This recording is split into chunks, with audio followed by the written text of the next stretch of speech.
السلام عليكم ورحمة الله وبركاته. kabajamtoota fi jaalatamtoota obboleeyyuu kiyya akkasuma obboleettiiwwan tiyyaa jirra jirtu baga jiraatan siniin jecha kutaa dabre keessatti seenaa Haajii Aadam Saaddoodhaa wajjin ilaallee turre. Seenaa isaadhaa kan xalayaa Baalirraa qabee gara Finfinnee dhufee achi booda harka Habashootaa sheenee erga waggaa lamaatii mana hidhaatii gadhiifamuu isaa waliin ilaallee turre. Har'a immoo ergaa Haayile Sillaaseetii fi deebii Haajii Aadam wajjin ilaalu tahaa nu wajji tura. Ergaa Haayile Sillaaseetii fi deebii Haajii Aadam. Haayile Sillaaseen ummata Baalee amantii Islaamaa irraa gara Kiristaanaa akka jijjiiruuf Phaaphaasii guddicha gara Baaleetti erge. Ummanni Baalee magaalaa Goobbaa irratti akka walitti qabaman ajajaman. Phaaphaasichi dhufee ergaa nugusaa isinitti geessa jedhee morma isaa fooddaa irraan gad baasee dubbachuu jalqabe. Ummata Baalee nugusatu bakka ofii buufatee na ergate. Afaan isaanii ta'ee dhaamsa isaanii akka isinitti himuuf na ergan. Ergaa nugusaa narraa dhagahaa narraas fudhaa. Nugusni jaalala guddaa isiniif qaba. Ergaa nugusichaa ummata Baalee na jaalatuu fi anis jaalala. Yeroon ammaa yeroo nuhii fi isinillee guddina misooma fi nageenya biyya keenyatiif yaadnuudha. Fedhii isiniif nullee qabnu kana bakkaan gahuuf tokko tahuu qabna. Albee yookaan billawa lama nyaannu kana jechuun gorraasaa garagaraa nyaatuu kana dhiifnee amantii tokko qabannee billawa tokkoon akka nyaannu amantii keenya nuu fudhaa isiniin jedhan nugusni jedhanii itti naa himaa jechuun na erganii ergaa nugusaa narraa fudhaa jedhee xumure. Waan jedhame kana ummanni erga dhagahee lafee kokkee geetti ta'an didne jechuuf ergaa nugusaati.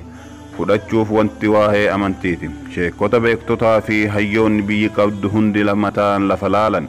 Manni callisaan liqimsame yeroo kana leenci bifa namaa Haajii Aadam Saaddoo otoo namuu hin eegin deebiif lafaa ol ka'ee dhaabatee akkana jedhe.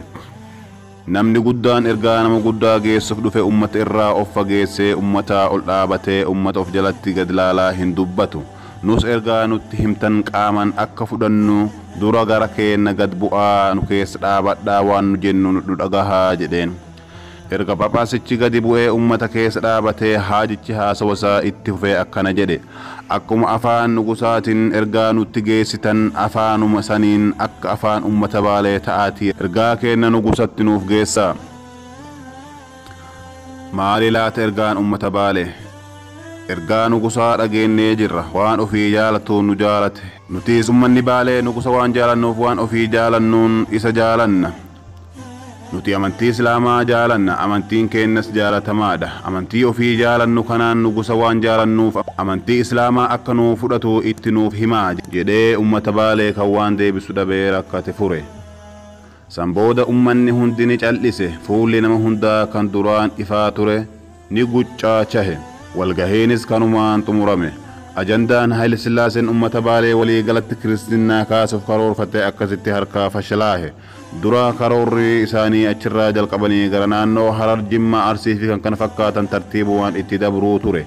Garuu Baaleetti karaan isaanitti cufame. Kun tahuu dhabnaan dhuunfaan namoota hooggantoota tahan naannoo garagaraa irraa aangoo fi maallaqaan gowwoomsuun qabachuutti seenan.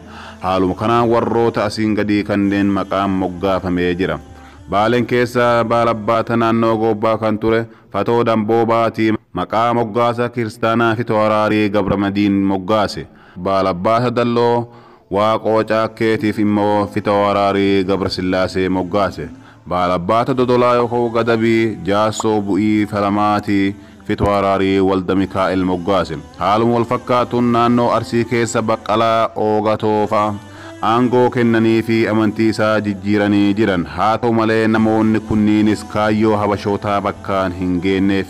Keessattuu Baalabbaanni Dodolaa Jaarsoo Bu'ii Falamaa maqaa geeddarate malee quuqama ummata isaatiif qabaatu hin dhiifne. Ijaarsa masjida Goobbatii fi Haajii Aadam. Haajii Aadam quuqamaa ka'uu itti dhagahamuu amantii Islaamatiif qabaatuu isaaniitii fi ummata Islaamatii yaaddahaa turuun isaanii ragaa hedduutu jira. Mee fakkeenya fudhannee haa laallu. Keessan ijaarradhaa keenya Rabbiin qaba. Jecha kana Haajii Aadam sababa asiin gadii kanarratti jedhanii turan. Bara 1964 keessa Jeneraal Walda Sillaasee namtichi jedhamu bulchaa Baalee tahee gara magaalaa Goobbaatitti ergame. Akkuma gara Goobbaa dhufeen bataskaanni Goobbaatitti akka ijaaramuuf jiraattonni magaalaa hundi Islaama fi Kiristaannis maallaqa akka arjooman ajaje. Sanduras gobban keessa bataskaanni akka Mikaa'el, Sillaasee, Maariyaam, Baalwaldii jedhamanii fi kan biraatis ni jira ture. Garuu masjiidni isa tokkicha bara Xaaliyaanii keessa kutaa magaalattii duraanii keessatti ijaarame tokkicha san malee kan biraa hin jiru. Magaalattii keessatti immoo baay'inni muslimootaa dachaa hedduun kan kiristaanotaa caala. Kun akkuma jirutti tahee ajaja mootummaa waan taheef ummanni maallaqa arjoomuu jalqaban. Yeroo san Haaji Aadam Olqaanii akkana jedhan, silaa erga ajaja tahee maal goonaa miti, keessan ijaaradhaa nullee rabbi qabnaa jedhanii birrii kiisii baasanii wayita kennan. Jeneraalichi jechi haajichaa komii hadhaa qabdu of keessaa qabaachuu arginaan ummanni muslimaa masjida hin qabu jedhee gaafate.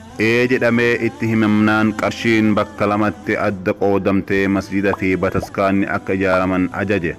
Akkuma ajaja kana dhagaheen nafxanyichi Quufaan Mangistuu Taaffaas jedhamu masjida ijaartee muslimoonni akka nutti iyyan gootaa jedhee jeneraalicha mormuu jalqabe.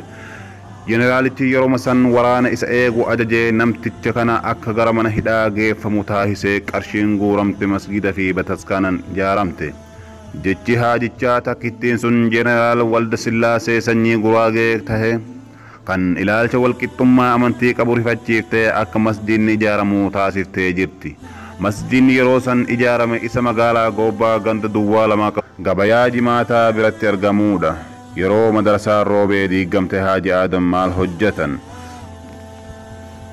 Bara dargii keessa madarasaan yookaan manni barnoota Islaamaa roobee Baalee keessatti argamu madarasaa Salafiyyaa jedhamee yaamamu bulchiinsa sirna dargiitiin diigamte. Haaji Aadam mawlida kabajuu fi muuda dirree Sheekh Huseen waan deemaniif sheekota madarasaa kana barsiisaniin walii galtee hin qaban turan. Madarasaan kun diigamnaan namtichi tokko Haaji Aadamitti fiigaa dhufee, Haaji baga gammaddan jedheen. Maal argadhee jedhanii gaafannaan madarasaa warra Wahaabiyyaa mootummaan dargii diige jedheen. Dubbii isaa kana dhageennan haajichi rifatanii ol utaalanii, abboo kanatu na gammachiisa, jaraan kan wal dhabne ilaalcha irratti malee hundee diinaa Islaamaa irratti yoom wal dhabne jedhanii namticha qaanyessanii yookaan saalfachiisanii of biraa ari'an.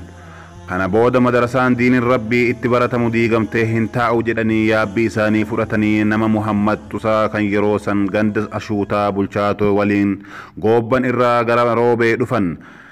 Nama rooben keessatti beekamaa ta'e arganii akkaataa madarasaan itti diigamte gaafatu jalqaban. Madarasaa diigamte irratti nama meeqatu du'e, meeqatu madaahe, meeqatu hidhame jedhanii gaafatan. Namtichi namni waa ta'e hin jiru jedhee deebiseef. Yeroo kana haajichi aaranii uffata uffattanii wayita deemtan nama diinaa fakkaattan jedhanii loluun amma madarasaa diigamte maal godhuu yaaddan jedhanii gaafatan. San qofattu osoo hin gabaabbanne amma na waliin ka'aa deebifnee ijaarraa jedhanii birrii 100 baasanii kennan. Ergasii namoonni roobee madarasaa nutu ijaaraa isin nurraa galaa jedhanii kadhatanii kabajaan ofirraa galchan. Seenaa kana ilma isaanii Muusatu barreesse. Seenaa kana irraa wanti hubatamu Haaji Aadam nama amantii isaaniitii yaaddahu ta'uu isaaniitii fi waldhabbii ilaalchitiif jecha miidhaa muslimoota irra gahuu jaalatuu dhabuu isaanii mul'isa. Karaa biraatiin immoo Haaji Aadam muuda deemuu fi mawlida godhaa turuun isaanii ni beekama. Dalagaa kana kan dalaganiif wanti kun faayidaa ummata Islaamatiif qaba jedhanii waan yaaddahaniif tahuu namoonni hedduun naaf himanii jiran. Fakkeenyaaf mawlida kan godhaniif arjummaa waan qabaniif namoota rakkataa nyaachisuu fi aalimoota gargaaruudha. Akkasuma dirree Sheekh Huseen kan deemaniif bakki sun yeroo san keessatti bakka walgahii muslimootaati. Sirni yeroo san biyya bulchuu walgahii ummata Islaamaa waan hin hayyamneef yeroo san keessatti muslimoonni bakka itti walgahanii waa'ee amantii fi hawaasummaa isaanii waliin mari'atan hin qaban. Carraan isaan qaban bakka kana qofa. Muslimoonni bakka sanitti walgahanii waa'ee amantii, hawaasummaa, siyaasaa fi kan kana fakkaatan achirratti mari'ataa turan. Haaji Aadamis sababuma kanaaf waggaa waggaan osoo irraa hin hafne dirree Sheekh Huseen deemaa turan. Bakka sanittis ummataaf gorsa kennuu fi tokkummaa akka cimsan dhaamsa isaaniif dabarsaa turuu isaanii namoonni yeroo san dirreetti isaan waliin achi turan ni dubbatan. Obboleeyyan kiyyaa kabajamoo fi jaalatamoo, har'aaf asumatti dhaabna. Kutaa dhufu keessatti seenaa Haaji Aadam ka xumuraa wajji ilaallu tahaa hagasittuu nagaan nu tura. Assalaamu alaikum warahmatullahi wabarakaatuh.